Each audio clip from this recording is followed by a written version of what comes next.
If you start to see your albumin also lower, sometimes what will happen is it lowers and then it goes up as your kidney function goes down. But typically we're going to see lower. Another really important thing I want to convey is that ochratoxin is hard on the heart. We're hearing a lot about myocarditis right now. And for those of you on my newsletter list, you know what I'm talking about. Mycotoxins are very hard on the heart. So we can see myocardial injury with ochratoxin exposure. I have a lot of information on my website. If you go to the search and just put in myocarditis, I have what I'm using for that. Mitochondrial dysfunction is another one. So we can see a really strong negative effect on cellular glutathione.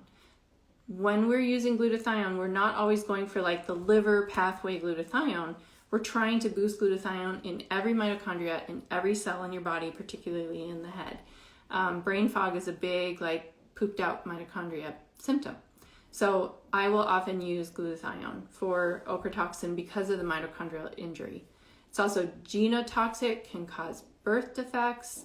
Neurotoxic, it can bioaccumulate in the brain because it gets actively taken up by some of the transporters. So every cell has different doorways, keys. So you have to have the right key, and ochratoxin is one of those keys that can open that doorway.